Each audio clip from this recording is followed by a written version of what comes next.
네, 매주 수요일에는 기자들의 눈으로 정치권 사정 살펴봅니다. 오늘도 어김없이 경향신문 구교영 기자, 시사인의 김은지 기자 두 분 나오셨습니다. 어서 오십시오. 네, 안녕하세요. 네, 우리 구교영 기자님 산뜻하시네요. 셔츠 새로 샀어요? 네, 원래 있던 건데 잘 어울려요. 색깔 자세히 보면 너무 무럽니다. 티가 안 나요. 좀 티가. 됐네. 오래돼가지고, 오래돼 오래 오시네. 입었죠. 예. 네. 안 되겠습니다. 아무래도 자외선 패치 붙이고 나들이 가야 될 것 같은. 아, 자연스러운 그치? 빌드업. 자연스러워. 예. 자, 아, 광고부터 그래서? 좀 소개해드리도록 하겠습니다. 자, 첫 번째 소개해드릴 광고는 캣캣 UV 자외선 차단 선 패치입니다. 자, 이제 날이 뜨거워지면 이거 붙여줘야 되는데, 네, 네. 두 분께서 직접 뜯어서 보시고 계세요. 네, 상품을 보고 있는데. 자, 네. 햇살이 강해지는 계절이 되면 선크림 덧바르기 여간 번거로운 일이 아니잖아요. 캣캣 선 패치는 붙이기만 하면 자외선을 99% 차단해주는 패치인데요. 외출 전에 노출되는 부위에 붙여주시기만 하면 끝입니다. 러닝, 그 다음에 낚시, 골프, 여행 중에 햇볕이 걱정되셨던 분들, 피부가 예민하신 분들도 부담 없이 사용할 수 있어서 반응이 아주 좋습니다. 게다가 반응이 웃긴가 봐요. 너무 적극적으로 그게- 해주니까 너무 고마워서. 고마워서 눈물 난다, 진짜. 근데 되게 시원해요. 딱 어우, 붙이는 시원하네. 순간 진짜? 되게 이 냉감이 있어가지고 오. 햇볕에 그런 것들이 딱 떨어지는 진짜요? 느낌. 냉감. 네, 냉감이 있어요. 웃겨. 진짜 진심이다. 귀여워. 너무 예쁘다. 예. 잠깐만, 캣캣. 네, 자. 자, 게다가 신라 신세계 이거 비싼 데서 파는 거예요. 야. 롯데 면세점 3사 모두 입점된 제품이고요. 면세점은 아무 제품이나 들어가는 곳이 아닙니다. 자, 쿨링 효과를 내는 하이드로겔 소재의 피부 진정과 재생을 돕는 마데카 소사이드 성분까지 들어가 있어서 붙이는 순간 피부가 시원하게 네. 진정되는 느낌을 받으실 수 있으십니다. 가격도 진짜 착한데요. 지금 2+1이 15,800원, 커피 한 잔 값도 안 되는 수준입니다. 그리고 5개 사시면 5개 더 드립니다. 39,900원인데요. 이것 역시 하루에 1,000원도 안 되는 가격이라서 여러분들 구매하시면 좋을 것 같다라는 생각이 좀 듭니다. 시즌 상품이기 때문에 언제 마감될지 몰라요. 그래서 지금 확인하셨다면 바로 구매를 서두르시는 게 좋겠습니다. 지금 유튜브 더보기나 고정 댓글 링크를 통해서 캣캣 선 패치를 특별 할인 가격으로 만나보실 수 있으십니다. 마지막으로 이거 진짜 써보신 분들은 공통적으로 하시는 말씀이 있습니다. 한번 써보면 여름에 이거 없으면 못 난다. 근데 진짜 시원해요. 예. 시원해요? 예. 정말로 이제 쿨링감이 예. 대단한데요. 이제 지금. 떼도 될 것 같아요. 우리 구경 기자님 좀 아니, 클로즈업. 제가 사실은 이거 말씀드리기 좀 그런데 네. 제 얼굴 면적이 좀 넓잖아요. 근데 이게 이 선패치가 제 얼굴 상당 부분을 그래, 다 커버해 커버가 주니까 되네. 얼굴도 좀 작아 보이는 것 같아요. 그러니까. 시원하고. 예. 아니 곧 경향 TV에 이 PPL 갈 것 같아요. 야 이거 너무 뺏어가야겠다. 잘한다. 아니 뺏겨오는 거 아니고 같이 하는 걸로. 예. 야 너무 사장님, 잘한다. 사장님 경향 TV 시사인 조금만 신경 써주세요. 아주 시원합니다. 지금. 예, 네. 지금 너무 좋습니다. 예, 예, 야. 붙이고 하실래요? 근데 자. 두 분이 웃을까 봐서 예. 여기 광고 할 때까지만 제가 붙이고 알겠습니다. 하겠습니다. 네. 예, 여기까지 하도록 하겠습니다. 야 진짜 자, 박수 보내드리겠습니다. 거꾸로 구경 붙여도 기자한테. 커버 굿 이렇게 노미님께서 가격까지 착하네요. 지민님께서 그러니까요. 예. 네. 쇼핑이 후원입니다. 야. 크림소다님께서 예. 코도님이 너무 귀여워 이렇게 댓글 달았어요. 역공상진님께서 구기자 처음 봤을 때 코미디언인 줄 알았어요. 뭐 조폭인 줄 아셨으면 큰일 날 뻔했네요. 보니까 그나마 너무 코미디언 웃기다. 낫습니다. 너무 지금. 네. 판다 막 여러 가지 나오네요. 아, 예, 지금 귀엽다. 한국 기자상 이달의 기자상을 휩쓸었던 오, 대단한 한때, 미남 예, 기자예요. 엄청난 미남 예, 기자. 예. 아니 취재가 네. 엄청나게 예, 그리고 내가 보기에는 경향신문 에이스인 것 같아요. 그럼요. 전부처를 예. 다 다녔더라고요. 뭐 산업부도 그렇죠. 그렇고, 제가 산업부도 예. 해봤고 검찰도 정치부도 해봤고 사회부도 해봤는데 안 해본 부서가 없네. 전부 다 전문입니다. 네, 지금부터 전문 기자 구경영 기자님 모시고 두 번째 광고 소개하도록 네. 하겠습니다. 자, 제가 사실은 이 광고 정말 하고 싶었어요. 이 광고 진짜 하고 싶었는데요. 아이디어가 있다면 누구나 모두의 창업이 당신을 응원합니다. 예. 자, 취재 편의점 애청자 여러분 안녕하십니까? 모두의 창업입니다. 오. 예. 창업 어렵다고 느껴지셨나요? 이제 아이디어만 있다면 누구나 시작하실 수 있으십니다. 국가가 창업의 동반자가 되어서 마음껏 창업할 수 있도록 지원하는 모두의 창업 프로젝트. 복잡한 서류 준비 대신 블로그에 글을 쓰듯 간단하게 신청하실 수 있고요. 선정되시면 창업 활동 자금과 함께 전문 멘토 그리고 자문단의 지원이 이어집니다. 야. 여기부터가 진짜 대단한데? 중요해요. 네. 그리고 실패해도 괜찮습니다. 아. 예. 거의 공익 광고 같은데요, 진짜. 예. 도전의 과정에서 얻은 경험이 다시 한번 도전할 수 있는 기회로 이어지도록 끝까지 함께합니다. 어디가? 국가가. 예. 국가가 야. 정부가 예. 네. 중요한 건 완벽한 준비가 아니라 한 번 해보는 용기입니다. 자, 5월 15일까지 모두의 창업 홈페이지에 당신의 아이디어를 지원해 보시기 바랍니다. 지금 유튜브 더보기 및 고정 댓글 링크를 클릭해 주시기 바랍니다. 아유, 창업은 무슨 창업이야. 그냥 다니던 회사 계속 다니는 것도 너무 힘들어. 그런데요. 우리가 인생 한 번 살지 두 번 삽니까? 아, 내 요거 생각했는데 네. 내가 이 회사 다니면서 요거 딱 이렇게 갖고 하면 이게 대박 날 것 같은데 난 지금 돈도 없고 시간도 없고 그리고 사람도 없어서 내가 혼자 이거 엄두가 안 나서 못하겠다. 근데 이 아이디어 이거 터진다. 네. 이거 잭팟이다. 이런 분들 계세요. 아, 이런 반드시 분들이 지원해야죠. 한번 네. 해봐야 됩니다. 해보세요. 그리고 중요한 건 이거 나이 제한이 없어요. 예. 뭐 청년만 할 수 있어 이거 아니에요. 우리 50대도 할 수 있어요.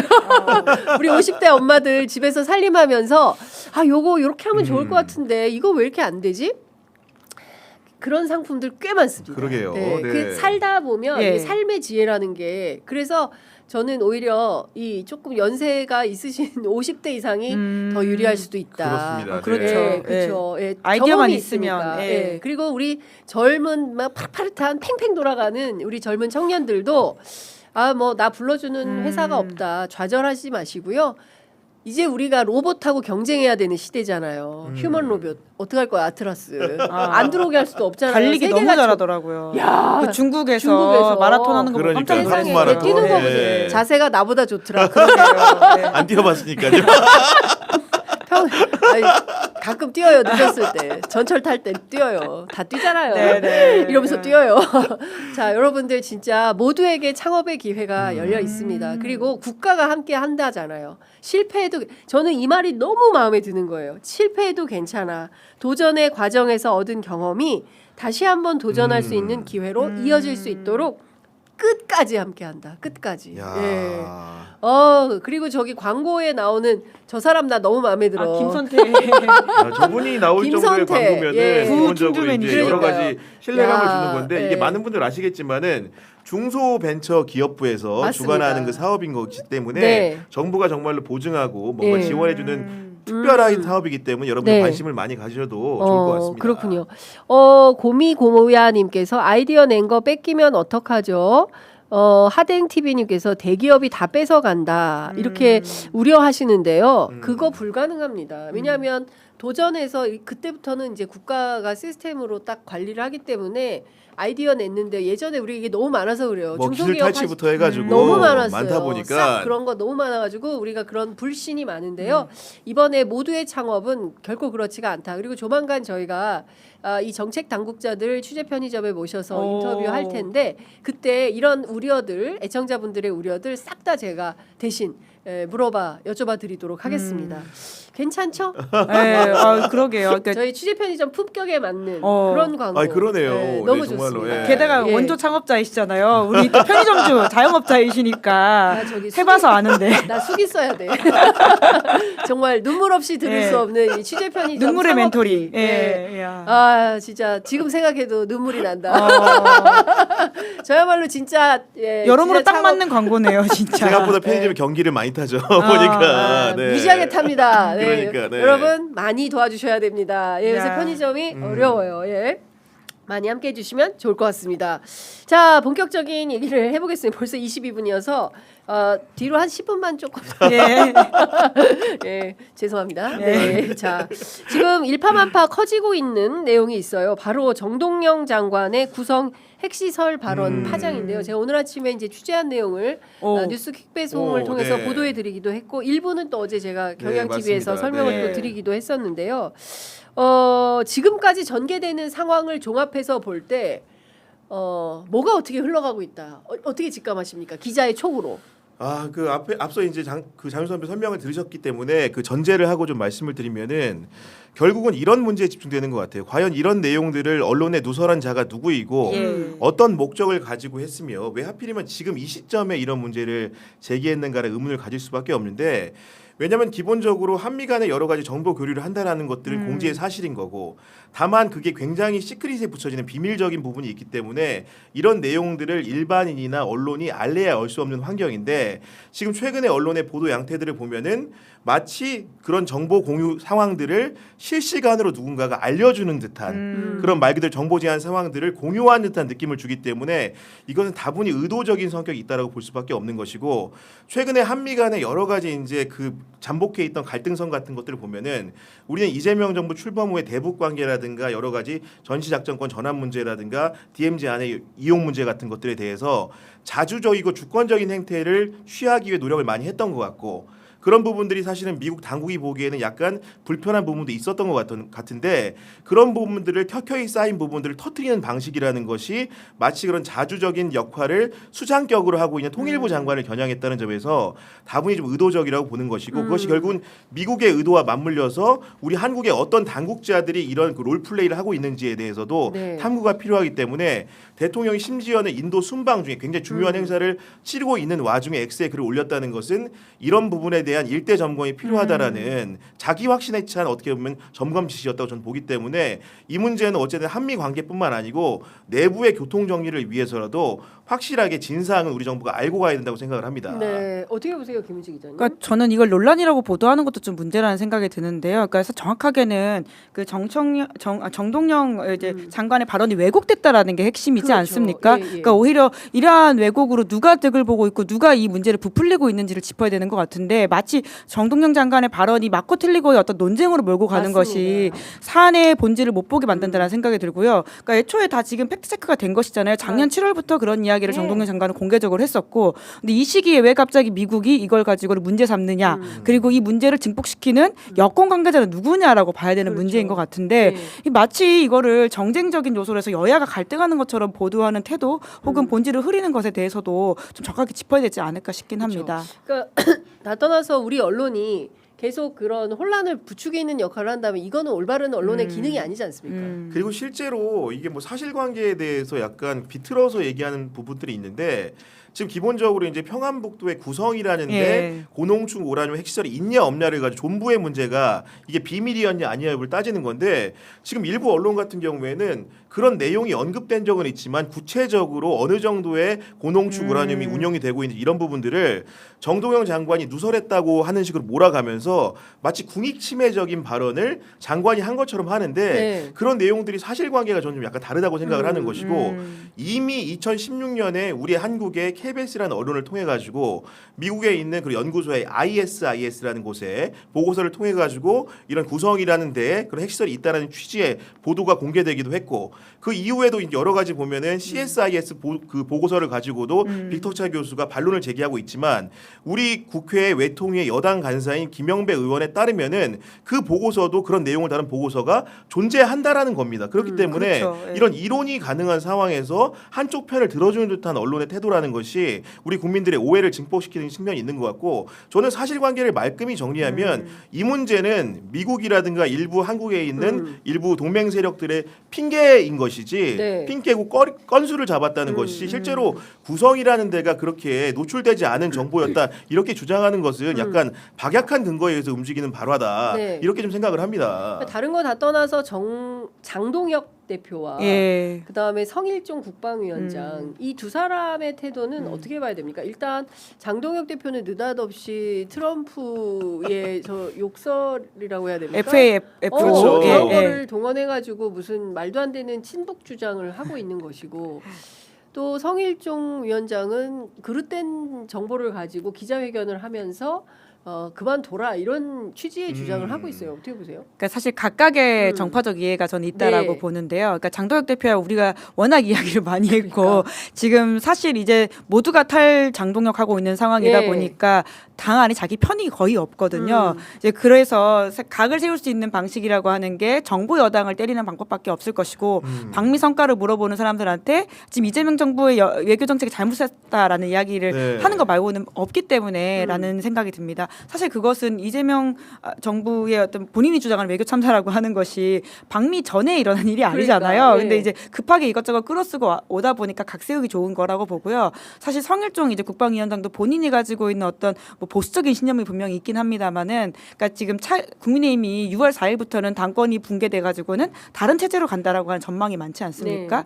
성일종 위원장도 차기 당권 주자로서 이름이 오르내리시는 분이다 보니까 이러한 여러 가지 상황들을 염두에 두고 하는 더 센 발언들이 나오는 게 아닌가 좀 해석해 보기도 합니다. 근데 참 이런 거죠. 김치국부터 마시는 건데 모르겠습니다. 국민의힘 당원들이 어떤 판단할지 모르겠지만 천지분간이 안 되는 상황에서 저런 맥락 없는 주장을 하는 사람을 차기 리더로 뽑아낼까요?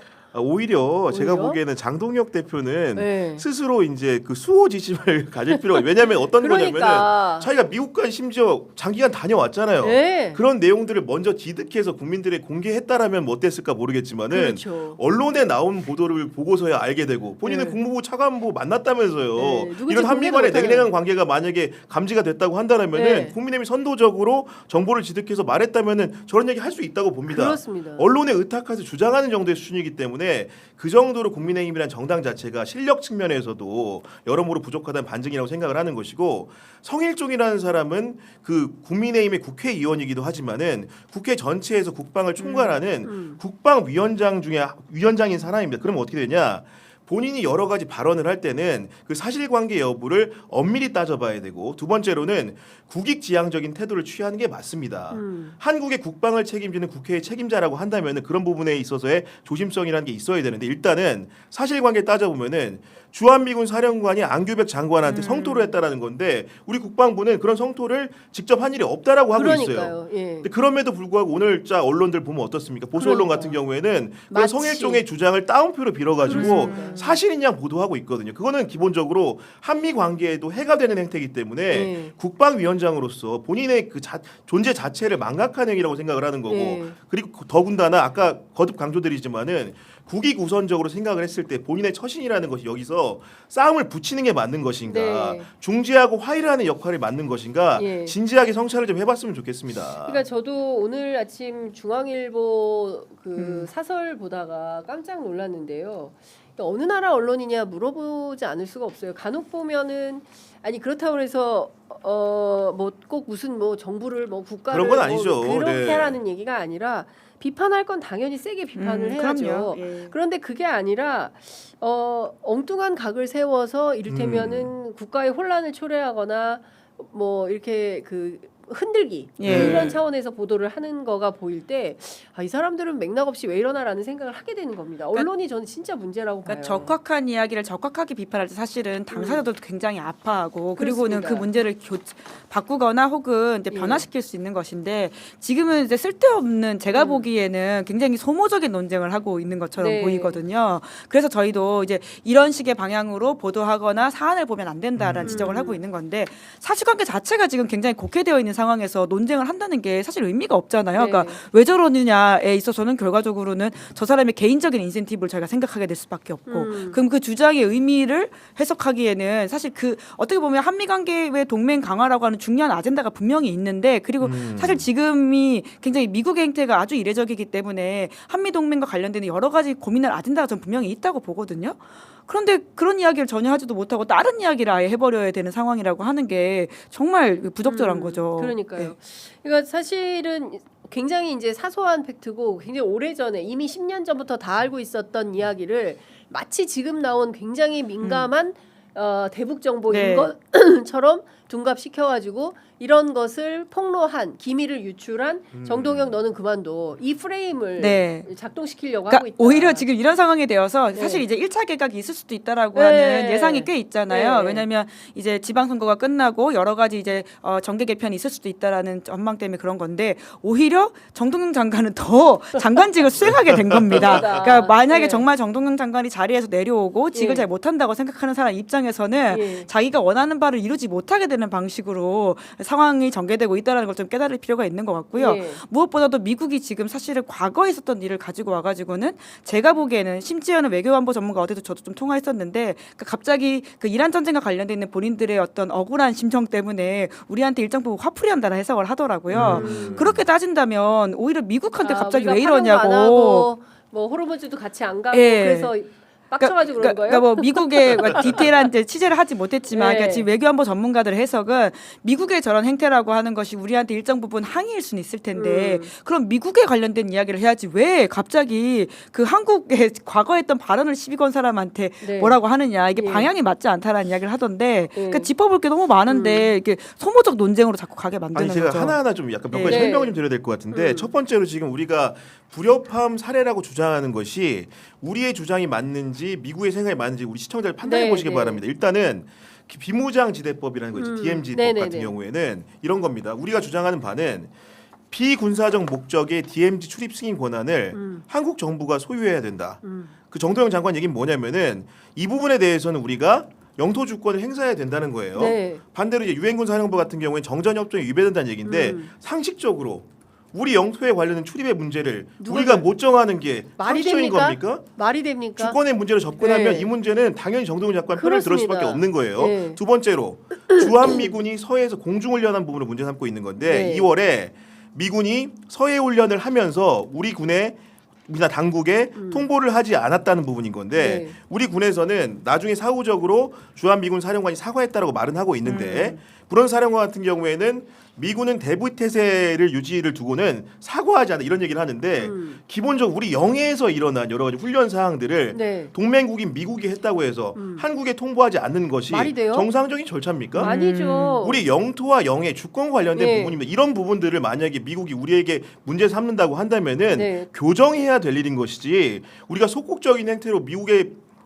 의결 사항이 무조건 옳다, 네. 주장이 옳다고 손들어줄 사안은 절대 아니라는 겁니다. 그렇습니다. 네. 예, 대한민국은 자주독립 국가입니다. 그렇죠, 네. 이 나라의 자주독립을 위해서 우리 선조들이 진짜 피 흘려서 만주에서 어디에서 다 싸워서 얻은 이 나라입니다. 그런데 우리의 자주권을 침해하는 주장을 하면 이거는 우리가 아무리 동맹이지만 아무리 동맹이 그리고 친할수록 예의를 지켜야 돼요.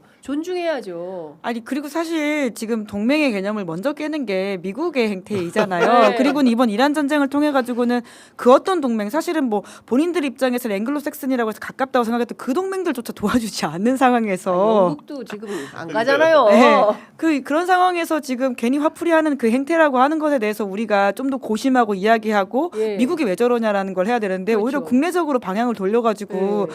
애초에 작년에 했던 이야기를 끄집어 와가지고는 네. 화풀이하고 있는 모양새인데 예. 그 작년에 왜 그런 말 했냐고 하는 게 그러니까. 적절합니까? 예, 그리고 저 이것도 좀 여쭤보고 네. 싶은데 지금 BTS 네. 그 방시혁 씨 있잖아요. 방시혁 씨 이제 구속영장 청구가 네. 됐는데 무려 1,700억 일단 원 신청에 신청, 경찰이 예, 한 거니까. 신청. 네. 경찰이 음. 1,700억 대의 이 부정한 돈을 쓴 게 문제가 혐의 돼요. 자체는 사기적 부정거래인가 그렇습니다. 그렇더라고 보니까. 예. 네. 근데 이제 미국이 그 250주년 독립기념을 기해 가지고 방탄소년단 미국 투어 콘서트 뭐 이런 게 좀 필요하다고 판단한 건지 서한을 보냈다는 거잖아요. 주한 미국 대사관이 경찰 예, 총수한테 경찰청장 직무대행한테 서한을 보내가지고 방시혁 의장 그리고 하이브 임원들의 미국 방문을 허용해달라 이렇게 요청을 네. 했다는 거예요. 아까 뭐 어떻게 해야 저는 돼요? 그러니까 그런 요청을 그러니까 하이브 입장에서는 그러니까 뭐 수사를 받는다고 해서 무조건 외국을 못 나가는 건 아니니까 뭐 인신이 구속되지 않는 상태에서는 뭐 답답하다고 생각할 수 있을 것 같고요. 그리고는 조금 더 자유롭게 다니게 해달라는 이야기를 할 수 있다고 봅니다. 그런데 그 이야기를 우리 국내의 수사기관에 본인의 어떤 뭐라고 할까 이야기를 하는 게 아니라 미국 외교관 미국 대사관을 통해서 심지어는 그게 경찰로 간 게 아니라 외교부한테 간 거거든요. 그러니까 뭐 하나 맞는 게 없어요. 그러니까 그러니까 방향과 방식도 맞지 않는 상태에서 저런 이야기를 한다는 것이 과연 지금의 상황에서 하이브가 제대로 행동하고 있느냐라는 좀 지적을 할 수밖에 없고요. 네. 오히려 죄책을 더 이상 묻게 되는 여론 재판 받을 수도 있겠다는 좀 생각이 들기도 합니다. 물론 이게 수사가 좀 잘 지책이 안 되어 있고 네. 경우에 따라서는 구속영장이 기각될 수도 있다라고 보는데요. 뭐 검찰이 영장 청구 안 할 수도 있고요. 근데 그와 별도로 지금의 문제를 풀어가는 방식이 굉장히 적절하지 못하다는 거죠. 아니 게다가 이제 그게 2탄이라고 한다면 3탄이 어떤 거냐면은 아니, 미국이 여기서 잠깐 네네. 그 하이브 측에서는 본인들은 그 미국 쪽에 그런 거를 요청한 바가 없다라고 주장은 하고 있습니다. 네, 그런 상황인 거고 이게 2탄이라고 하는 3탄이 어떤 거냐? 미국이 지금 쿠팡의 김범석 의장과 관련해 가지고 신변이 우려된다라는 의견을 전달하고 있다라는 네. 거. 그러면서 이걸 어떤 걸 걸고 지금 나오고 있냐?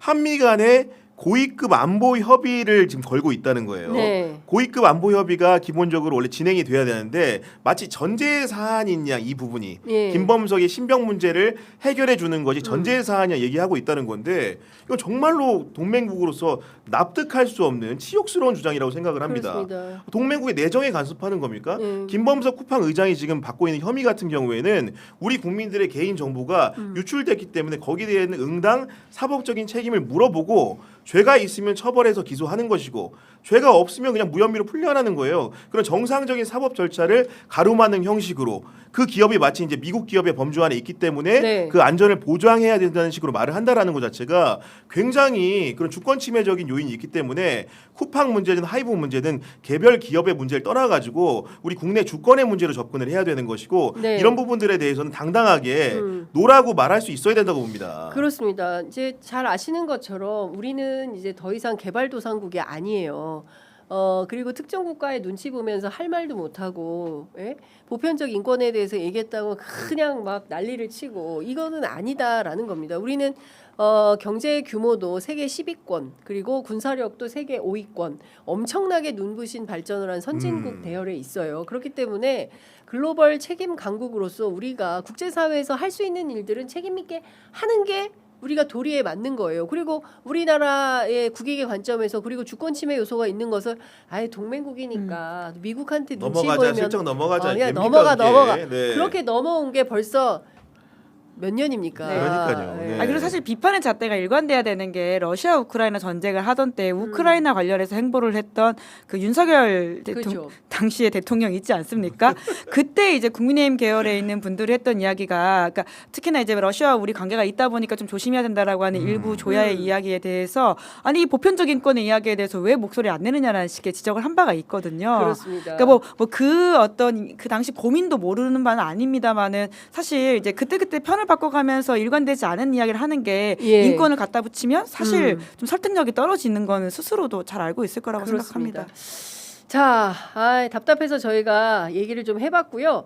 그리고 오늘 김용 전 부원장이 어제는 MBC 라디오, 오늘 아침에는 이제 겸공에 출연을 해서 지금 더불어민주당이 정치검찰 잡자는 당론으로 국정조사하고 있는데 본인이 출마하는 게 도움이 된다라는 얘기를 하고 있습니다. 지금 재보선을 가지고 세게 붙고 있어요. 특히 이제 정청래 대표가 송영길 전 대표 그리고 이광재 전 지사에 대해서 전략공천 의사를 분명히 지역은 정하지 않았습니다만 의사를 분명히 밝히면서 김용 전 부원장에 대해서는 차차 말씀드리겠다라고 네. 피해가서 이분이 좀 마음이 바빠지셨나? 어떻게 생각하세요? 근데 그 김용 전 부원장에 대해서 사실은 이제 국회에 있는 의원들이 공개적으로 많은 지지 의견을 밝히고 있는데 네. 또 한편으로는 표면적인 의견과 달리 속내라는 것들을 언론에 밝힐 때도 있고 주변에도 얘기를 하는데 그런 부분에 일정 부분 불일치가 전 있다고 생각을 합니다. 물론 김용 전 부원장이 억울한 옥살이를 한 부분이 분명히 있는 것이고 여러 검찰 수사 과정에서 잘못된 증거 수집의 문제라든가 여러 가지 절차적으로 잘못된 실형 선고가 있었다고 보는 부분들이 분명히 있지만은 그런 부분들에 대한 동의 여부와는 변론으로 해가지고 정말로 냉철하게 6.3 지방선거 40여일 앞으로 다가온 선거를 두고 봤을 때는 대법원 선고를 앞둔 사람을 그리고 더군다나 항소심에서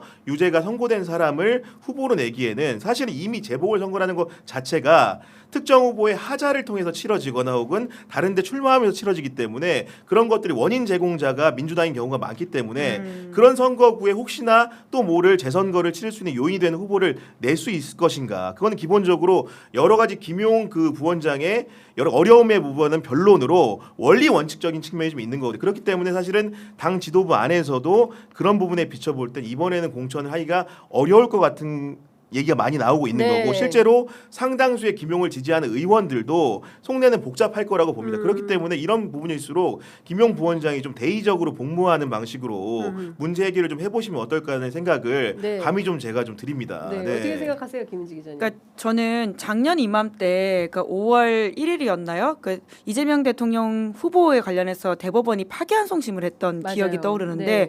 그러니까 대통령 후보 유력 대통령 후보한테도 그런 식의 행동을 했던 게 지금의 대법원이고 그때 대법원과 구성이 크게 달라지지 않았어요. 그럼 만에 하나 아주 이제 뭐라고 실무적인 이야기를 해보자면 김용 전 부원장을 후보자로 공천을 했어요. 네. 그런데 갑자기 대법원이 일정을 잡아가지고는 유죄를 확정하는 상황이 되면 그 선거는 그냥 민주당 입장에서는 무투표 당선을 상대한테 주는 꼴이 되는 그렇습니다. 것이거든요. 그러니까 이러한 아주 현실적인 문제를 보더라도 지금 공천을 주는 게 굉장히 어렵다고 하는 부분이 저는 설득력이 없지 않다고 보고요. 뿐만 아니라 민주당 지도부들이 전반적으로 하는 이야기가 뭐냐면 그러니까 해당 지역의 문제가 아니다. 해당 지역은 뭐 김용 전 부원장이 열심히 해서 당선이 될 수도 있고 안 될 수도 있겠지만 그 공천을 줬다는 시그널이 지금 당장 부산 같은 경우에 특히 PK 지역이 붙어 있다라는 말이 많지 않습니까? 이런 데 영향을 줘가지고 전국적 선거 구도를 바꿀 수 있기 때문에 좀 위험하다라는 이야기들을 많이 하더라고요. 네. 그렇게 본다면 지금 선거에서 김용 전 부원장 입장에서는 이제 본인은 이제 억울하고 떳떳하다고 이야기하고 그렇죠. 있다면 네. 마지막까지 그걸 받고 다시 정치적 도전을 하는 것이 맞다. 그러한 방식이 진정한 선당 후사의 자세 아니겠느냐라는 이야기를 많이 하던데, 그러니까 그런 차원에서 김용 전 부원장의 고민이 좀 더 필요하지 않을까라는 생각이 그리고 듭니다. 제가 조금 더 아쉽게 생각하는 부분은 네. 김용 부원장이 사실은 이재명 대통령과의 관계성 때문에 굉장히 주목받고 화제받는 측면이 있기 때문에 네. 조금 더 말도 좀 신중해야 된다고 보는 것이고 예를 들면은 재보궐 공천 누구도 지금 어디 나간다는 확정을 지은 사람이 없는 상황입니다. 네. 그렇다고 한다면은 적어도 자기 지역을 어디를 달라라는 식의 암신을 하면 안 된다고 보는 거고요. 처음에는 권역이 넓다가 지금부터 몇 개로 좁혀지지 않았습니까? 네. 그런 식의 언행이라는 것은 기존의 정치인의 문법으로서는 네. 신중하지 못한 태도라는 생각이 드는 거고 한 칸 더 나가가지고 당내에 있는 경쟁하는 후보를 상대로 해가지고 가슴 아픈 말을 또 건넨다는 것도 정치인의 그런 여러 가지 도의상 안 맞기 때문에 그런 문법과 도의에 맞는 말을 좀 더 해줬으면 좋겠다 네. 이런 생각 정도는 듭니다. 예, 그 마음이 급할 수는 있을 것 같아요. 왜냐하면 본인 또 억울하게 그렇죠. 옥살이를 했고 지금 뭐 국정조사를 통해서 드러나는 내용을 보면 아 진짜 김용 전 부원장 억울하게 옥살이를 했구나라는 게 이제 확인이 좀씩 되고 있는 거 아니겠습니까? 그런 측면은 간과하기는 어려우나 그럼에도 불구하고 정치는 냉정한 것이고 현실은 무서운 겁니다. 그렇죠. 그래서 네. 이 현실의 바다에서 정치가 삐끗 하나 정말 지금 분위기 좋은데 삐끗 하나 잘못했을 때 퍼지는 이 나비 효과가 결코 선거판에 유리하지 않을 때 그때 어떻게 물론 가슴은 아플 것 같아요. 같이 과거에 정치했던 동지들은 얼마나 답답하겠습니까? 그러나 큰 틀에서 대승적 결단이 필요한 것 같다라는 구교용 기자님의 말씀에 많은 분들이 몰아가나요? 많이들 동의를 합니다. 아 그래 알겠습니다. 예. 아, 깜짝 놀랐어요 지금. 구교용 오랜만에 좋은 말 한다 이러니까. 오랜만에 아니 제가 보기에는 구교용 기자를 결코 좋아하지 않는 분도 이번 건에 대해서는 굉장히 결코 좋아하지 않는 이렇게 또 전화 죽이면 다 괜찮은 아니, 거예요? 보니까. 아니, 너무 당황하실 것 같아요. 결코라는 말이 왜 나오는 거야? 네, 근데 하여튼 지금 민주당 지도부의 좀 전반적인 기류가 그런 것 같고요. 그래서 좀 쉽지 않아 보여서 본인도 그 기류를 읽고 어제 오늘 좀 적극적으로 그런 언론 것 인터뷰를 같습니다. 하고 있는 것 같다고 해석을 하더라고요. 맞습니다. 자 그리고 지금 보니까 부산도 상당히 붙어 있고 예. 대구는 괜찮은 건가요? 대구 같은 경우에는 대구 MBC에서 차기 대구 광역시장 여론조사를 했더니 김부겸 후보가 무려 14에서 20% 포인트 이상이나 앞서는 것으로 나왔습니다.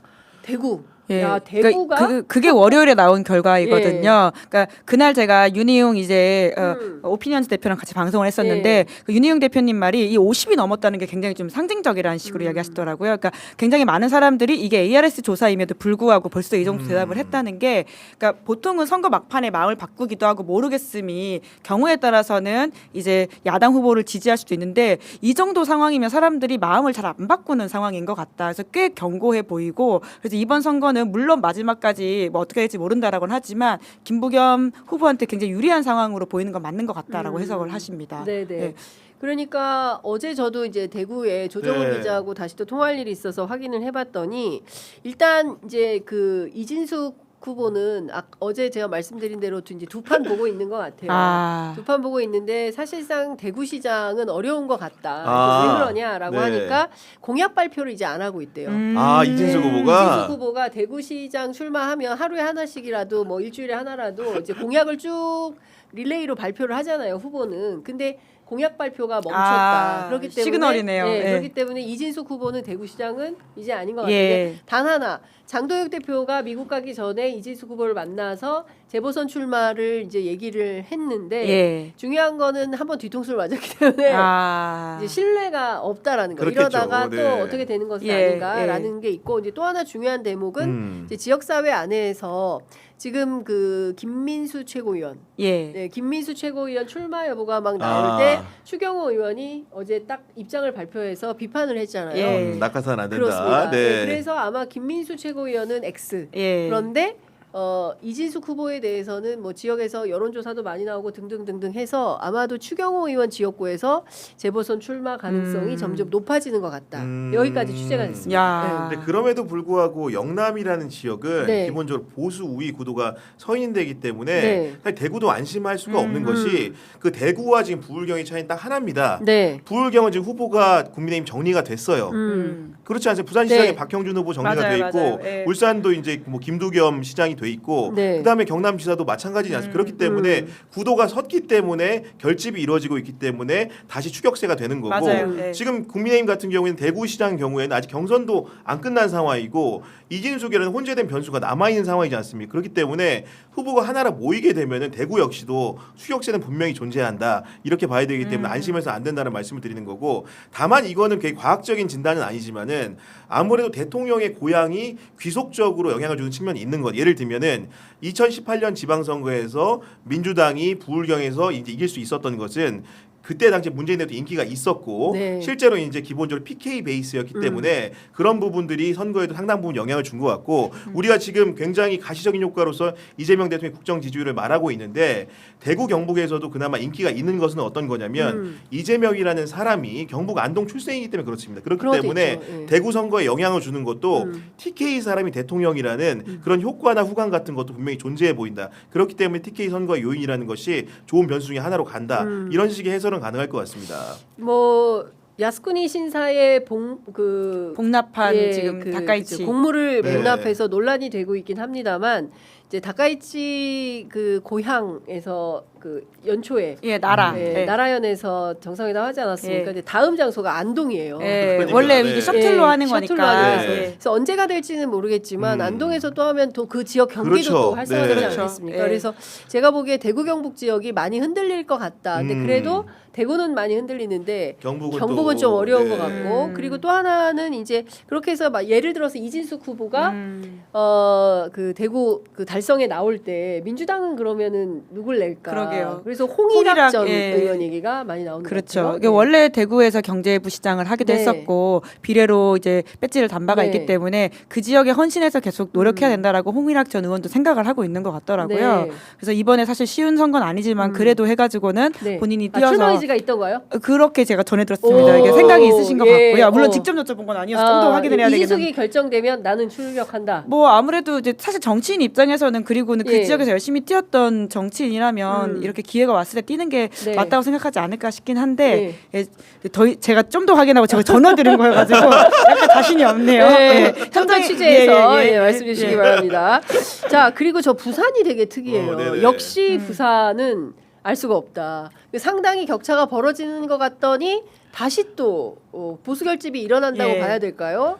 이게 뭐냐면은 근본적인 그런 그 문제도 있는 건데 네. 민주당에 대한 가장 강고한 지지층 연령대별로 따지면은 4050이에요. 네. 근데 기본적으로 부산의 인구 구조를 보면 노인과 바다라고 하는 것처럼 최근에 지난 2018년 민주당이 굉장히 좋은 성과를 거뒀을 때보다 인구 구조가 60대 이상 비중이 훨씬 더 늘어났어요. 기본적으로 60대 이상이라고 하면 모두 다 보수적이지는 않지만은 상대적으로 영남권에서 보수적인 그런 그 정치적인 의견을 피력하는 연령대층이라고 할 수가 있는 거거든요. 그렇기 네. 때문에 그런 근본적인 문제가 존재하는 상황에서 게다가 부산 같은 경우에는 전재수 후보라는 걸출한 후보가 있었지만 아직 같이 이제 전재수의 공백을 통해서 치러지는 부산 국갑의 또 민주당의 후보가 아직 공백인 상황이기 네. 때문에 네. 구도 자체가 형성되지 않다 보니까 여기는 또 이제 그 박민식이라는 국민의힘의 배지를 달고 나오고 싶어하는 분이 있고 거기에 더해가지고 한동훈이라는 사람이 도전적으로 나와 있는 상황이기 때문에 추세적으로 좀 따라가는 상황인데 저는 그 부분 같은 경우에는 어쨌든 간에 베트남에서 이재명 대통령과 그런 일행이 돌아오게 되면은 하정우 수석의 출마 여부가 확정될 것이고 예. 거기에 더해가지고 누가 아니더라도 후보가 서게 되면은 그런 구도 싸움을 통해 가지고 다시 한번 민주당 후보들이 또 약진하는 계기적 발판은 될 수 있다 이런 식의 전망을 하고 있습니다. 하정우 수석은 출마하겠습니까? 청와대 출입 기자 알려주십시오. 출마할 아니, 가능성이 근데 높지 않습니까? 뭐 그 가능성이 높다고 예, 예. 다들 이제 전망을 하고 일부 또 몇몇 기자들은 막 그 기자실 로비 있잖아요. 로비에서 이 출마가 옳으냐 그르냐를 가지고 논쟁하는 논쟁도 기자도 하고, 있고. 옳고 네. 그름도 있나요? 옳고 아, 그름도 따지고 야. 막 이렇게 하고 일각에서는 또 예. 하정우 수석이 뭐 어느 기자실은 돌고 갔다더라. 아. 근데 그게 다 가짜 뉴스였어요. 아 그래요? 예. 아이고. 하정우 수석과 관련해서 확인되지 않는 온갖 이야기들이 아. 춘추관 안에서도 막 야, 돌고 있다. 그래서 네. 야, 이 진짜 이 기자들 정말 대단하다 생각이 네. 들었는데 뭐 결심이 임박한 거 아니냐. 당에서 이제 구분응선이 넘었다라는 예. 얘기가 나오고 아 8부에서 9부까지 갔어요? 네. 그럼 거의 다 왔네요. 거의 다 왔고 당은 그런데 예, 이제 청와대 내부에서는 아이 뭐 본인이 결심을 해야지. 예. 그 강훈식 실장이 기자회견을 예. 하지 않았습니까? 이제 그때도 이제 살포시 미소를 띄우면서 예. 이제 얘기를 했는데 그 정도면 이미 내보내기로 그렇죠. 한 거 아니냐. 근데 예. 중요한 건 이제 인사권자. 그렇죠. 예. 예, 인사권자의 마음이 네. 아직은 모르겠습니다. 예, 지금 같이 가 계시거든요. 아마 네. 이제 베트남 일정을 시작하셨을 텐데 뭐 깊이 있는 얘기를 나누시겠죠. 네. 예. 근데 이제 결국 정치는 본인이 하는 것이고 이제 뭐 누군가 떠밀어서 한다라는 이미지는 좀 이제 상쇄하는 게 좋겠다라는 생각이 그렇습니다. 들고요. 예. 그러니까 부산에서 출마했던 정치인들한테 여야할 것 없이 제가 들은 이야기는 부산이 정말 쉬운 곳은 아니다라는 이야기를 맞습니다. 많이들 하더라고요. 특히나 하정우 수석이 저희한테는 유명하지만 여전히 지역적 인지도라고 하는 것이 맞아요. 낮기 네. 때문에 그러니까 정말 길을 쓰고 열심히 뛰어줘야 된다라는 이야기들을 많이 하고요. 그러니까 인생을 바꿔가지고 이제 정치란 영역에 새롭게 들어가는 것이면 하수석도 정말 새 마음 새 가짐으로 진짜 치열하게 좀 붙어야 되지 않을까라는 생각은 네. 듭니다. 네. 자 궁금합니다. 부산 북갑에서 하정우 대 한동훈. 한동훈 대 하정우 어떤 양상이 펼쳐질지. 네. 근데 사실 이게 양자 구도가 아니라 이제 3자 심지어 4자 구도가 될 그렇습니다. 가능성이 있다는 것 예. 때문에 지금 여러 가지 관심을 받고 있는 국힘은 지금 거거든요. 분열 양상이잖아요. 예. 뭐 그런 상황으로 국힘 계열? 봐야겠죠. 야권, 예. 범야권이. 그리고 네. 개혁신당에서 후보를 내겠다라고 그렇죠. 밝히고 있어서 예. 사실 한동훈 대표 입장에서는 굉장히 예. 여러모로 범야권의 분열이라고 하는 것이 좀 신경 쓰일 수밖에 없는 예. 것인데 특히나 이준석 대표 같은 경우에는 사실 하이에나라는 말을 쓸 정도로 굉장히 아주 자극적인 말로 한동훈 대표를 자극하고 있거든요. 예. 예, 그러니까 뭐 여기 대구 갈 것처럼 하더니 여기 간 보다가 하이에나처럼 부산 맞냐. 갔다 뭐 이런 식의 말을 하는 게 사실 굉장히 센 말이잖아요. 그러니까 그럴 정도로 오히려 지금 국민의힘의 분열 그리고는 붕괴 이후에 보수 재편이라고 하는 키워드에서 경쟁을 해야 될 사람이라고 네. 본다면 이준석 대표가 가장 견제구를 던지는 거는 한동훈 전 대표일 수 있겠죠. 제 말을 이어받아서 말하면은 사실 역설적으로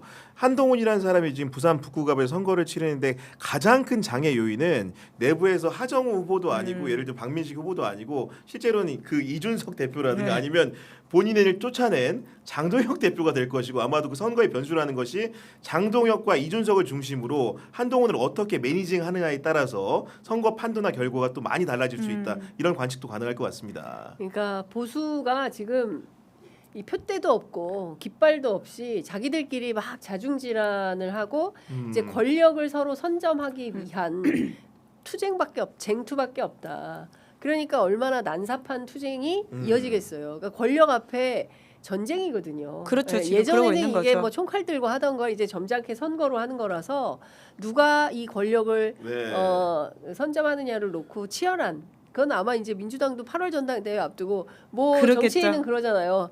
도망가고 싶다. 너무 무서워서. 야. 네, 그런 얘기까지 할 정도예요. 그래서 그야말로 이 정치의 시즌이 지방선거와 당대표 선거로 들이닥치고 있다. 그죠. 네. 근데 뭐 어차피 전쟁이라고 하는 거는 sap바 제대로 잡고 싸우는 거라고 저는 그렇습니다. 보고 뭐 젖잘 살은 없다고 제가 지난번에도 네. 말씀드렸던 것처럼 전력 투구에서 이기는 모습을 보여줘야 되는 것 같은데 그러니까 뭐 물론 국민의힘 관계자이기 때문에 이렇게 이야기할 수는 있을 텐데 그러니까 한동훈 전 대표가 이제 본인이 부산 북갑 출마 선언을 하고 그리고 거기서 뛰면서 뭔가 부산에 지금 박형준 후보와의 박형준 현 시장 그리고는 이제 국민의힘 후보와의 네. 뭔가 커플링을 염두에 두면서 이 선거 구도를 바꾸고 있다라는 식의 이야기들을 좀 하고 있거든요. 그러니까 지금 국민의힘과 민주당이 부산에서 좀 붙게 된 것은 한동훈 덕이다라는 식의 서사를 만들고 있어요. 거기에 대해서는 지금 국민의힘 특히 당권파들은 굉장히 마음에 안 드니까 이런 비판을 하는 걸 텐데, 그러니까 막상 재보궐선거 뛰어보면 얼마나 조직이 중요한지 알 거다. 그리고 한동훈 전 대표 있는 분들이 실제로 조직 선거를 그렇게 해본 분들은 아니다. 맞아요. 그래서 네. 만만하게 보기 어려울 텐데 너무 지금 공중전만 하고 있는 게 아니냐라는 식의 지적을 하기도 하던데 한 전 대표의 좀 선거 전략도 어떻게 될지 봐야 될 것 같습니다. 네, 그나저나 국민의힘은 뭐 오늘 제가 동아일보 보도를 보니까 국민의힘 후보들이 전부 장동혁 손절. 그렇죠. 예. 그래서 양양 현장 최고위도 하루 전에 취소가 돼버렸다. 이제 이런 거예요. 미국 갔다 온 다음에 되려 더 삐그덕삐그덕거리는 국힘 내부 상황이 되는 건데 자중질환을 넘어서 혼돈의 상황으로 가고 네. 있는 거 아닌가? 그러니까 저는 이번 선거에서 국민의힘의 그런 지도부와 그리고 선거 후에 출마하신 분들의 행태를 보면은 처음 보는 것들이 참 많아요. 네. 지금 선거가 지금 10달 남은 것도 아니고요. 그러니까. 이제 한 달 조금 더 남은 상황인데 예. 지도부의 그런 명운을 이제는 바꿀 수는 없겠죠. 그런 상황에서 그런 보통은 통상적으로 이제 중앙당에서 선대위를 꾸리면은 그런 화합적으로 결합을 해가지고 선거를 치러야 되는데 이미 사실 후보를 정했건 안 정했건 간에 장동혁 없는 선대위를 치르겠다. 지역 맞춤형으로 선대위를 만들겠다 이러면서 어제 같은 경우에 국민의힘 사실은 총선에서 대패했기 때문에 경기도 지역에 국회 몇 명 있지도 않아 6명밖에 없는데 그러니까. 6명이 도열하셔가지고 네. 선대위 우리 자발적으로 치르겠다. 문제는 뭐냐? 아직 중앙당에서 경기지사 누구 할지 후보도 안 정한 상황임에도 그러니까. 불구하고 급한 거예요. 우리끼리 뭔가 좀 치르겠다는 식으로 네. 선전포고를 하는 것 자체가 굉장히 이례적인 경우고 그렇습니다. 강원도에 그리고 김진태 지사 같은 경우에 쓴소리 좀 하겠다고 했는데 그걸 두고 이제 현장 최고위라는 것도 이렇게 일정 바뀌는 걸 보면서 기본적으로 이 공당의 모습이 좀 아닌 것 같다는 생각이 들고 완전히 그리고 붕괴된 지금 것 같아요. 당장은 부산도 이제 일부 한동훈 샤이 한동훈과 박형준 후보 어떻게 보면 한때 이제 그 네. 전략 공천의 피해자가 될 뻔도 했던 두 사람의 피해 서사가 결합되면서 부산도 반짝 잘 되는 것 같은 모양새를 취하기는 합니다만은 네. 중앙당과 결합이 제대로 되지 않으면요 제대로 선거를 칠 수가 없는 물리적인 여건들이 너무나 많이 존재합니다. 그렇기 때문에 네. 이런 상황들이라는 것이 너무나 희한한 방식으로 진행되고 있다. 이런 얘기 할 수밖에 없을 것 같습니다. 지방선거를 맞이해서 지방 분권 선거를 하나요? 근데 제가 경기도 자체 선거대책위원회 발족한다라고 하는 기사를 네. 보면서 당장 든 생각이 뭐였냐면 지금 장동혁 대표 굉장히 정말 사상 본 적이 없는 이상한 초식으로서 그 어떤 자기 리더십의 최악의 바닥을 찍고 있는 건 사실이거든요. 그리고는 그 저희가 지난주에 AI 조작이라고 의심했을 정도로 이상했던 그 죄송합니다. 김민수 와 진짜 아니 사실 생각해보면 김은지 기자가 단독 보도한 거예요. 취재 편의점에서 취재 편의점에서 단독 왜냐면 제가 그때 그러면 처음 보게 썬패치 된 붙였잖아요. 제가 진짜 지금 보니까 지금. 아니요 그 전에 다른 데 한두 군데 나오긴 했었는데 뭐 아무튼 네. 그러니까 근데 그렇게 의심할 정도로 굉장히 좀 놀라운 사진이었잖아요. 맞아요. 우리 엄청 놀랐어요. 그러니까, 그냥. 네. 그리고 그게 사실 김민수 최고위원이라든지 장동혁 대표의 소셜 미디어에서 나온 게 아니라 지인의 스레드에서 나오는 거예요. 그러니까요. 그러니까 그럴 정도로 공식 통로로 나온 게 아니기 때문에 의심할 만한 상황이었어요. 그러니까 그런 사진만 남긴 최악의 리더십을 보여준 건 맞는데 그와 별도로 어제 경기도에서 자체 선대위 꾸린다라고 하면서 밝힌 의원들 면면을 보면 김성교, 김성원, 김용태, 김은혜, 송석준, 안철수입니다. 이 중에서 김성교 의원 같은 경우에는 지금 김건희 관련해 가지고는 수사를 받고 있는 예. 분이시고요. 김은혜 의원도 그 바이든 날리면이라고 하는 윤석열 정부의 가장 충격적 장면을 만들어내신 분 중에 한 그러니까요. 분이거든요. 네. 그러니까 이분들이 지금 장동혁 코를 탈출하시는 건 알겠는데 과거 반성부터 좀 했으면 좋겠다는 생각이 장동혁과 얼마나 다르냐라는 전 좀 의문이 들긴 해요. 네. 그런 차원의 지적도 좀 빼놓지 않고 해야 된다는 생각이 듭니다. 그러니까 저는 이제 이런 거예요. 그들의 기회주의적인 행태. 그렇잖아요. 예를 그러니까. 들어서 장동혁 대표와 윤어게인이 최소한의 지지율이라도 유지가 됐다면 거기 있는 그분들 그런 선택 안 할 거예요. 그렇죠. 어떻게든 중앙당하고 같이 가려고 할 거예요. 단일화는 누가 있습니까? 그러니까 예를 그런데 들면은 지금 이제 장동혁을 버리는 게 낫다라고 판단하니까 가차 없이 저렇게 버리는 겁니다. 그러니까 영화에서 많이 나오는 캐릭터예요. 예. 대한민국 영화에 이런 캐릭터가 진짜 많이 나오는데 그런 사람들 싹 다 국민의힘에 있는 것 같다. 어떻게 이렇게 의리도 없고 어려울 때 가장 먼저 버리는 친구 아닙니까? 아 진짜 대단들 합니다. 물론 아, 의리를 가지기 좀 어려운 캐릭터긴 해요. 윤석열이라는 분이 보면은 네. 자기밖에 그러니까. 모르기 아, 때문에. 그러니까 제 말은 네. 본인의 과거들도 함께 그렇습니다. 반성하면서 그러니까 장동혁 맞아요. 체제를 네, 비판하라. 네, 네. 왜 자기 그렇습니다. 비판은 전혀 안 하면서 장동혁만 비판하는 게 과연 공령이 예. 있느냐라는 거죠. 그렇습니다. 예, 예. 아니 김성원 그 동두천, 양주, 연천을 이분 비더왔으면 좋겠다 수해 현장 가가지고 그 발언했던 바로 그분 아니겠습니까? 김용태 의원이야 뭐 더 말할 나위도 없고 뭐 송석준 의원 지금 뭐 법사위에서 활약하는 분 아니에요? 종합해 보면 하나도 나을 게 없다 그런 말씀을 우리 김은지 기자님께서 주신 걸로 종합을 하면 될 것 같습니다. 여하튼 선거는 오늘 D-42일입니다. 선거는 네. 물어가고 있으나 원사이드하게 더불어민주당의 승리가 예상되는 상황 속에서 혹여라도 빚어질 이상한 실수나 이런 것들이 없어야 된다는 어떤 경각심이 민주당 안에 필요할 것 같고요. 또 다른 측면에서 보자면 늘 말씀드리지만 이 기회는 대한민국에 없던 상황입니다. 그러니까 저는 진짜 개혁의 골든 타임이다. 이때 예, 우리가 할 수 예. 있는 수많은 개혁들을 차질 없이 진행을 해야 그래야 네. 정말 세계가 정말 부러워하는 그런 빛나는 민주주의와 결국에는 민주주의가 네. 그러니까 그렇죠. 네. 아니 우리뿐만이 아닌 것 같아요. 전 세계 어느 나라나 다 마찬가지다라는 생각이 좀 듭니다. 끝으로 이 얘기만 좀 살펴볼게요. 그 이스라엘 군인이 그 십자가에 못 박힌 예수를 예수상을 예, 예. 그다음에 이 도끼로 내려 찍는 사진이 이제 공개가 돼가지고 그야말로 유럽의 반이스라엘 정서가 확산되고 있다라는 예. 소식이 들어왔는데 그것은 뭐 카톨릭이 됐든 기독교가 됐든 전 세계에 있는 기독교 신자들 뭐 다들 경악을 금치 못하는 바로 저 사진입니다. 그래서 이제 뭐 저 이스라엘 군인에 대해서 1개월 정도 활동을 못하게 하고 뭐 징계 예. 뭐 이렇게 했다는데 두 분은 어떻게 생각하세요? 그러니까 이 전쟁이 그 표현하는 극단적 하나의 사례 사진이 아닌가라는 생각이 좀 들어서 두 분께 여쭤보고 싶었습니다. 그러니까, 예. 먼저 말해요. 이스라엘이라고 하는 존재가 사실 피해자성과 가해자성을 동시에 가지고 있는 국가이잖아요. 그래서 필요할 땐 본인들의 피해자성을 내세우면서 비판하지 말라고 하고 그러면서 네. 가해자성을 내세우는 것에 대해서는 전혀 반성하고 있지 않는 모습인 건데, 그러니까 본인들이 피해받은 만큼 가해하는 행위에 어떤 상대가 있다라는 것을 충분히 알아야 되는데 그런 것들에 대한 이야기를 하지 않으면서 저렇게 이야기하는 게 저는 볼 때마다 너무 좀 불편하다는 생각이 들고요. 뿐만 아니라 이스라엘도 이스라엘이지만 친이스라엘 여론을 가지고 있는 주요 국가들이 있지 않습니까? 미국의 주류들 특히나 그것은 공화당 민주당의 문제가 아닌데 그런 태도들을 좀 바꾸지 않는 이상 변화하는 여론에 전혀 따라가지 못한다는 생각은 듭니다.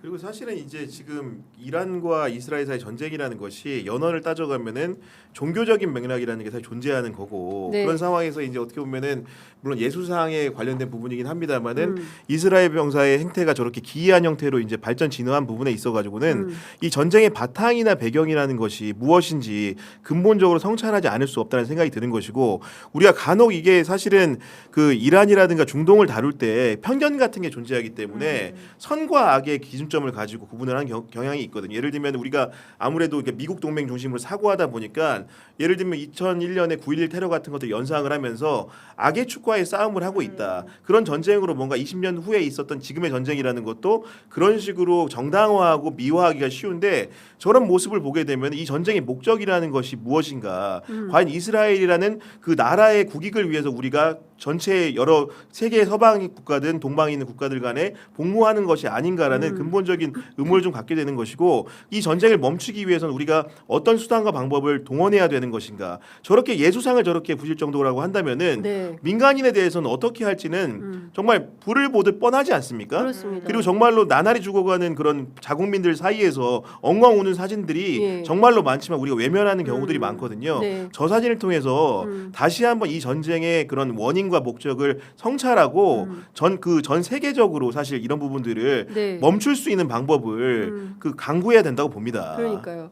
뭐 어제 그 한겨레 20일 정인환 기자의 리포트를 통해서도 여러분들께 말씀을 드렸지만 이스라엘이라는 나라가 자신들이 엄청난 네. 핵무력을 가지고 있음에도 불구하고 뭐 이란이 됐든 이라크가 됐든 또 레바논이 됐든 심지어 가자까지도 무수한 폭격을 퍼부으면서 그 얘기 하더라고요. 그러게요. 이스라엘에 있을 때는 굉장한 선진국이래요. 근데 가자로 진입하는 순간 이동하는 수단이 당나귀가 된다는 거예요. 아. 그래서 그 가자 지구에 취재를 갔다 온 현장 기자들 얘기를 들어보면 세기가 바뀐 느낌이다. 지금 딱 그 생각하고 있었는데 세기가. 진짜 그렇구나. 그 왜 저기 진짜 트럼프가 19세기 18세기로 트럼프가 석기 시대로 만들어 버린다고 예. 했었잖아요. 그게 농담이 아니라 실제로 이스라엘 막 삐까뻔쩍하고 막 현란한 건물들 막 조명 이런 거 보다가 그 게이트를 통과해서 가자에 딱 닿으면은 그러게요. 당나귀가 타닥타닥 세상이 다닌다는 달라지죠. 거예요. 정말 전혀 다른 완전히 세상이구나. 전혀 다른 세상이 네. 된다는 거예요.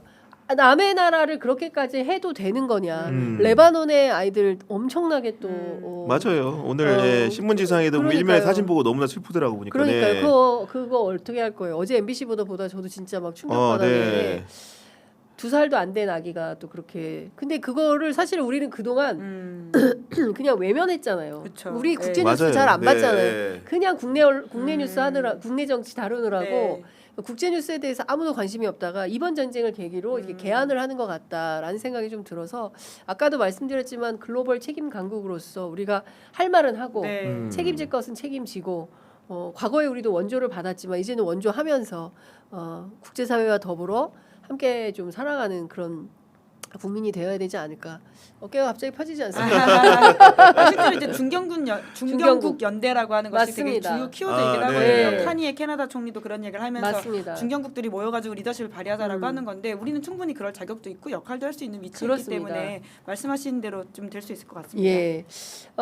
시장이 건강한 탓인지 코스피가 6,400을 넘었습니다. 야, 진짜 이게 뭐 예, 정말 전쟁 난리통에 갑자기 이쯤 되니까 우리 장윤 선배의 투자 결과 궁금해지네. 괜찮습니다. 믿고 가야 된다. 네, 믿고 가야 됩니다. 믿는 자에게 복이 있나니. 이러면 이제 껄무새 그때 살 걸. 약간 우리 장 선배 들어왔을 때 무조건 나가야 된다고 생각했었는데 그게 아니었나 봐요. 보니까. 버티는 사람한테. 어떤 분이 저한테 얘기했어요. 믿는 자에게 복이 있나니. 네, 오늘도 정말 유쾌하고 코스피가 6,400에서 하락하고 있다고 하네요. 그래도 근데 뭐 이미 등락은 뚫은 맞다. 거니까. 이미 뚫은 거니까 네. 예, 그 자체로 매우 의미가 있다라는 말씀을 좀 드리겠습니다. 오버했는 줄 알고 깜짝 놀랐어요. 네, 자, 두 분 말씀 너무너무 잘 들었습니다. 고맙습니다. 감사합니다.